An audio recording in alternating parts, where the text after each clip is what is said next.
इसके पहले जो वीडियो था उसमें हमने देखा था जो प्रॉब्लम था वो मैक्सिमाइजेशन टाइप का था। अब इसमें जो सेकेंड क्वेश्चन है उसमें मिनिमाइजेशन टाइप का हम देखेंगे। इसमें क्या होता है कि हमें कास्ट को कम करना होता है। अब इस कास्ट को कम करने के लिए देखिए हम सबसे पहले उसके क्वेश्चन लेते हैं कि किस प्रकार से। इसको हम लिखेंगे नहीं, आपको इसे लिखना होगा क्योंकि इसमें अधिक वक्त लग जा रहा है, ज़्यादा टाइम लग जा रहा है। तो इसके लिए हम बोल रहे हैं आप इसको लिखें। अगर मान लीजिए दो प्रोडक्ट, जो कंपनी है वो दो प्रोडक्ट बना रही है, पी और क्यू, और जो पी की कीमत है वो 20 रुपये है और जो क्यू है उसकी कीमत 40 रुपये है। और ये इसको बनाने के लिए तीन जो मशीन है वो तीन प्रोसेस से गुजरती है, अर्थात जो इसको बनाने में तीन मशीनें उपयोग में लाई जाती हैं, जिसमें से जो X1 जो मान लीजिए जो P1 है उसको बनाने के लिए आपको एक मिल रहा है, 1 घंटे मिल रहे हैं। P और Q दो है। इसमें सबसे पहले देखिए मशीन 1 है, मशीन 2 है, मशीन 3। इसमें हम देखेंगे कि सबसे पहले जो पहला मशीन है वो P को बनाने के लिए 6 घंटे ले रहा है और Q को बनाने के लिए 1 घंटे ले रहा है। तो दूसरी मशीन है वो P को बनाने के लिए 2 घंटे ले रही हैं और Q को बनाने के लिए 1 घंटे ले रही है। और तीसरी मशीन है ऐसे है, 1 घंटे ले रही है और 4। जो तीसरी मशीन है वो P को बनाने के लिए 2 घंटे ले रही है और Q को बनाने के लिए 1 घंटे ले रही है। और इसके पास मैक्सिमम जो घंटे हैं वो हैं 18। इसके पास जो दूसरी मशीन के पास मैक्सिमम घंटे हैं वो 12 और तीसरी मशीन के पास जो मैक्सिमम घंटे हैं वो 10। और ये क्या है, ये कांस्टेंट है और एक है नॉन टेक्निकल कांस्टेंट। इसे हम बोल सकते हैं नॉन टेक्निकल कांस्टेंट। जो नॉन टेक्निकल कांस्टेंट होता है ये प्रोडक्ट के रूप में होता है और प्रोडक्ट हमारे पास दो हैं, एक है P और Q। लेकिन जो इसकी मात्रा है, मान लेते हैं ये P X मात्रा उत्पादन कर रही है कंपनी, P की X मात्रा और Q की Y मात्रा। अब P की X मात्रा और Q की X मात्रा अगर ये उत्पादन कर रही है तो इसके लिए हम कैसे लिखेंगे? इसको हम लिख देंगे X प्लस Y, इसको हम Y बना देंगे और फिर हम इसको लिख देंगे यहाँ पे कितना 1 है तो हम यहाँ पे ये 1x प्लस 4y लिख देंगे और यहाँ पे 2 है तो इस यहाँ पे 2x प्लस y लिख देंगे और इसको हम क्या कर देंगे, इस प्लस इसको ऐसे बना देंगे। इसमें हम ग्रेटर देन इक्वल टू का फॉर्म बनाते हैं। ग्रेटर देन इक्वल टू का फॉर्म बनाने का मतलब ये है कि जो कंपनी है वो केवल इतना 18 घंटे हैं तो 18 घंटे या तो 18 घंटे ले या इससे कम ले, इसने में इसको मतलब इसको x और y मात्रा इसको उत्पादन करना है वस्तु का, जिससे और इसमें उस मात्रा को उत्पादन करेगी, उस बिंदु को उत्पादन करेगी, इसमें से उस मशीन को उत्पादन करेगी जिसमें सबसे ज़्यादा कम मात्रा, इसमें x और y की मात्रा सबसे कम हो। तो इस प्रकार से हम इसके ये है, इससे हम ऑब्जेक्टिव फंक्शन बनाएंगे। ऑब्जेक्टिव फंक्शन कैसे बनेगा आप देखें। नॉन नेगेटिव कांस्टेंट हमने बता दिया है आपको, बार बार देखिए हम इसलिए नहीं बोल रहे हैं क्योंकि आप सीनियर स्टूडेंट हैं तो आप लोगों को जो बेसिक चीजें हैं वो आ रही हैं। जो नॉन नेगेटिव कांस्टेंट है, non negative constant, non negative constant कौन हो जाएगा, x हो जाएगा और y अर्थात नेगेटिव नहीं हो सकता, चाहे कास्ट के लिए हो चाहे रेवेन्यू के लिए अधिक करना हो या कास्ट को कम करना हो, इसकी मात्रा जो है x और y की मात्रा 0 नहीं हो सकती, मतलब 0 से कम नहीं हो सकती। अधिकतम 1 की मात्रा 0 हो सकती है। आपने देखा होगा ना कि x की मात्रा कभी कभी 0 आ जा रही है और y की मात्रा या कभी कभी y की मात्रा आ जा रही है, तो लेकिन जैसे ये 1 से कम नहीं होगा, मतलब 0 से कम नहीं होगा। इस प्रकार से हम देखते हैं और इसको हम बनाते हैं। तो ऑब्जेक्टिव फंक्शन किस तरह बनेगा देखिए, क्वेश्चन मिनिमाइजेशन का है तो आप लिखेंगे मिनिमाइज आप कुछ भी ले सकते हैं, z इक्वल टू, क्योंकि x की कीमत p की कीमत 20 है और वो कितनी उत्पादन कर रही है मानते हैं हम x, और जो q है उसकी कीमत कितनी है 40 है, वो मानते हैं हम कि y उत्पादन कर रही है। ठीक है, अब हम देखेंगे सब्जेक्ट टू, इसे हम कांस्टेंट में रखते हैं क्योंकि इसी के माध्यम से उत्पादन होता है। तो उसके लिए हम लिख सकते हैं एक्स प्लस वाई, इस प्रकार से हम लिख सकते हैं। तीनों हमने इसके पहले आपको क्वेश्चंस में बताए हैं बेसिक तरीके से।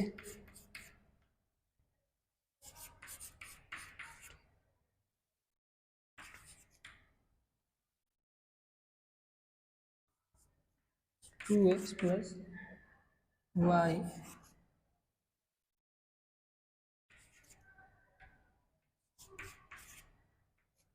यहाँ पे 10 हो जाएगा, और फिर नॉन नेगेटिव कंस्टेंट जो होगा, नॉन नेगेटिव कंस्टेंट हमने बता दिया है क्या है। नॉन नेगेटिव कंस्टेंट एक्स और वाई को हम कितना मानते हैं, ऐसे मानते हैं। इस प्रकार से आपका स्ट्रक्चर होगा इसका, ऐसे इस स्ट्रक्चर फॉर्मुलेट होगा।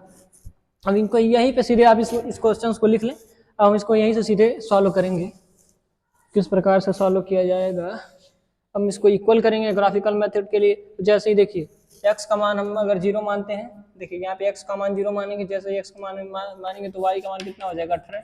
और फिर हम वहाँ पे y का मान अगर 0 मानेंगे तो 6/3 8 इक्वल टू कितना है 36 18। तो जो x का मान हो जाएगा वो कितना हो जाएगा 3 आ जाएगा। और इसको हम मान लेते हैं कि a डैश रेखा से दिखाएंगे, हमने आपको पहले बताया। और फिर हम दूसरे लेते हैं, इसको हम मान लेते हैं अगर हम x को 0 मानते हैं तो y का मान कितना होगा, इफ वी यहाँ पे 12 है, यहाँ पे 12 है और यहाँ पे 10 है। अगर मान लीजिए हम x का मान 0 मानते हैं तो y का मान हो जाएगा 3। और फिर अगर y का मान 0 मानते हैं तो x का मान कितना हो जाएगा 12 हो जाएगा। इसको हम मान लेते हैं दूसरा कांस्टेंट से बनाया, मान लेते हैं b डैश से दिखाएंगे। और फिर हम तीसरे को मान लेते हैं, तीसरे में अगर x का मान हम 0 मानते हैं तो y का मान 10 हो जाएगा। और अगर y का मान 0 मानते हैं तो x का मान 5 हो जाएगा। इसको हम दिखा देंगे c डैश से। अब हम इसको फॉर्म करते हैं उस पे रेखा पे। किस प्रकार से रेखा, आप इसको देख लें सबसे पहले। हम इसको तोड़ेंगे यहाँ से, ऐसे इसको हटा देंगे, ठीक है। तो इसको रेखा बनाएंगे। अब हम बना दे रहे हैं आपके लिए, और फिर हम इसको देखते हैं कि किस प्रकार से हल किया जाएगा। देखिए हमने सबसे पहले लिख लिया है, हमने जो सबसे पहला इक्वेशन था उससे हमने y का इक्वल टू हमने देखा था कि y इक्वल टू 18 और x इक्वल टू 3 आया था। अब इससे हमने क्या किया, ग्राफ बनाया। जिस प्रकार से मैक्सिमाइजेशन का था उसी प्रकार से हम 18, देखिए हमने 1 सेंटीमीटर इक्वल टू 1 माना है, और यहाँ पे x मात्रा हम लेते हैं, यहाँ पे y मात्रा लेते हैं। जैसे मान लीजिए जो p और q का जो मात्रा था वस्तु का, वो इसका x मान लेते हैं हम इसको, जो x मात्रा उत्पादन हो रहा था, x मात्रा p1 का p का, और q का जो y मात्रा उत्पादन हो रहा था हमने यहाँ पे लिया है y को, और यहाँ पे x को लिया है। अब देखिए हम इसको सॉल्व करते हैं। जो सबसे पहला इक्वेशन है उसको हम a डैश से दिखाते हैं, a डैश, और इसको हम b डैश से दिखाते हैं, और फिर यहाँ पे c डैश को दिखाते हैं। क्योंकि आप समझ रहे होंगे इसीलिए हम देख रहे हैं। यहाँ पे देखिए, यहाँ पे a डैश को दिखाने के लिए हमने 18 लिया है, और 18 और फिर यहाँ पे कितना, यहाँ पे 3 है। तो हमने देखिए यहाँ पे 18 और 3 है, तो हमने 18 और 3 ग्राफ पे लिया है। उसके बाद जो दूसरा है b डैश, इसमें y का मान 3 है और फिर x का मान 12 है। इसमें देखिए हमने y का मान 3 लिया है b डैश के लिए, दिस b, और यहाँ पे है b डैश। देखिए तो यहाँ पे हम 3 लिए हैं और फिर x पे 12 लिए हैं, तो देखिए यहाँ पे 12 है। उसके बाद तीसरा है वो c का मान, y का मान कितना है 10 है, 10 लिया है। x का मान 5 है, हमने 5 लिया है। उसी प्रकार से हमने इसको बनाया है। अब देखिए इससे हमें जो हाफ प्लेन है, चूंकि प्रॉब्लम मिनिमाइजेशन का है तो हमने क्या किया, हाफ प्लेन या फिजिबल सोल्यूशन को हाफ प्लेन बोलते हैं। तो जो हाफ प्लेन है कहाँ मिलेगा, इसके बाहर मिलेगा। जो सारे पॉइंट्स हैं उसके बाहर मिलेगा। देखिए ये जो पॉइंट्स हैं A, और यहाँ पे हम मान लेते हैं E, यहाँ पे मान लेते हैं F, और यहाँ पे B डैश है। तो जो हमारे पॉइंट्स हैं जिसमें सारे बिंदु आ जा रहे हैं, और ये E, F और B, देखिए इसमें सारे पॉइंट्स आ रहे हैं। पहले के भी इक्वेशन आ रहे हैं, दूसरे के भी आ रहे हैं, तीसरे के भी आ रहे हैं। और चूंकि हमें इससे बाहर मिलेगा फिजिबल सोल्यूशन, इसलिए हम इसको बाहर देखेंगे। अब देखिए जो पॉइंट्स हैं ये, अब जब हम ये को देखते हैं तो ये पे क्या मान है, हमने देखेंगे x का मान 0 है। अब देखेंगे x का मान 0 है यहाँ पे a बिंदु पर, और फिर y का मान कितना है 18 है। तो उस प्रकार से हमें x और y का मान दिया है। उसके बाद e पे क्या है, e बिंदु पर क्या है, इक्वेशन a डैश है और b और c डैश पे है। तो हमने वहाँ पे लिख दिया है। और फिर यह पे C C dash B B dash हमने इसको भी लिख दिया है। उसके बाद हम देखते हैं कि बी डैश पे क्या है, जो बी डैश है इस पे एक्स का मान कितना है, एक्स का मान 12 है। देखिए जो बी बी डैश है इस पे एक्स का मान 12 है और वाई का मान 0 है। देखिए यहाँ पे वाई का मान 0 है, तो यहाँ पे ओ है, ये वाई का मान 0 है। तो हमने देख लिया, हमें दो निकालना है ई और एफ।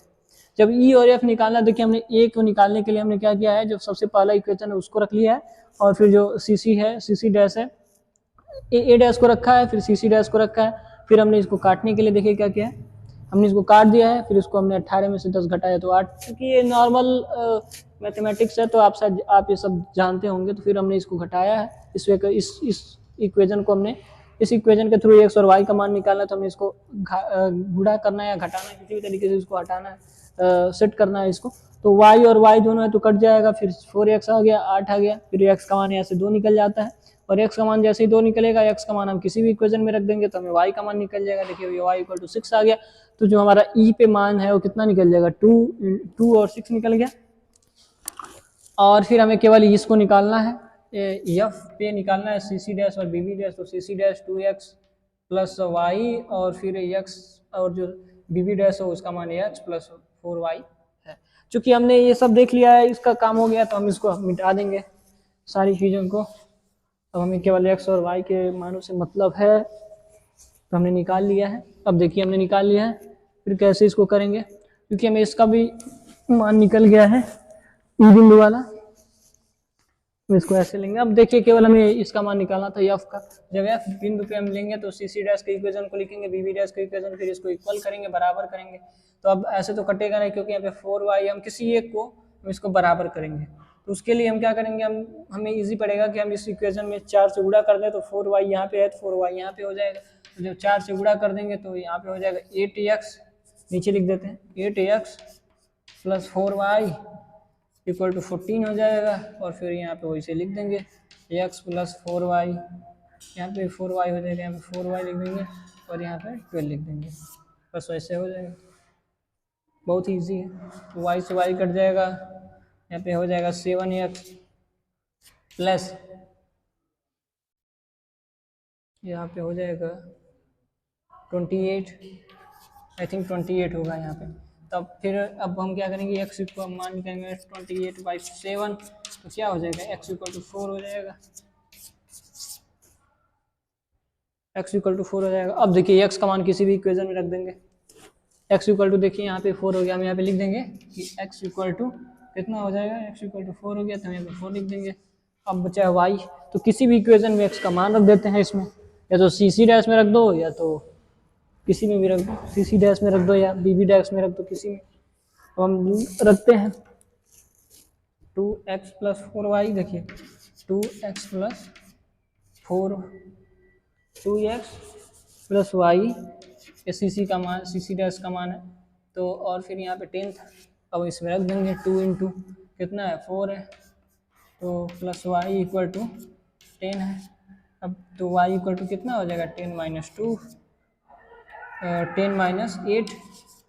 अब वाई इक्वल टू हमें कितना मिल गया, 2 मिल गया। अब देखिए यहाँ पे हम वाई इक्वल टू 2 लिख देते हैं। अब देखिए क्या करना है, अब हमें क्या करना है, जितने भी मान हैं ए ई और एफ बी डैश का, एफ और बी डैश का, उसका मान हम देखेंगे। ऑब्जेक्टिव फंक्शन हमारा क्या है, तो जो ऑब्जेक्टिव फंक्शन है उसमें हम इसका मान रख देंगे। देखिए ऑब्जेक्टिव फंक्शन था कि जेड को मिनिमाइज करना था, और 20x प्लस 40y, ये हमारा ऑब्जेक्टिव फंक्शन था। देखिए मिनिमाइज जेड कितना था, 20x प्लस 14y था। अब देखिए ये इसमें जो x और y का मान है, देखिए इसमें हम 20x, तो इसमें ऑब्जेक्टिव फंक्शन रखेंगे, और इसमें से जो सबसे कम मान आएगा, जिससे सबसे ज़्यादा कम कास्ट आएगा, क्योंकि वो कास्ट को बताएगा, क्योंकि मिनिमाइज है तो हमें कास्ट करना है, तो जो सबसे कम कास्ट आएगा उसी को हम लेंगे, उसी के x और y के वैल्यू को लेंगे, और उस x मतलब x का उतना मात्रा उत्पादन करेंगे और y का उतना मात्रा उत्पादन करेंगे, तो सबसे कम कास्ट आएगा, और जो कास्ट होगा वो लास्ट में जो हमारा जो आंसर आएगा हम उसमें देखेंगे। हम इसको सॉल्व करके देख लेते हैं। देखिए हमने जो ऑब्जेक्टिव फंक्शन था हमारा क्या था, minimize Z equal to 20x plus 14y। देखिए x की जो p की मात्रा कितनी मात्रा x और उसकी मात्रा है अर्थात q की मात्रा वो कितना था y। अब देखिए उस जो ऑब्जेक्टिव फंक्शन था उसमें हम x और y का मान रखेंगे। a बिंदु पर क्या a पे था, e पे था, f पे और b डैश पे। तो a पे 0 है, x का मान हमने इसमें रख दिया है, और फिर b पे इस पे y का मान जो रख दिया है तो 720 आया है, कास्ट है वो। फिर e पे है, इसमें से 20 है, और इसमें जो a का मान x का मान है वो 2 है, और फिर y का मान 6 है तो हमने इसमें रख दिया है। फिर af का जो मान है वो x का मान 4 है और y का मान 2 है, इसमें हमने रख दिया है।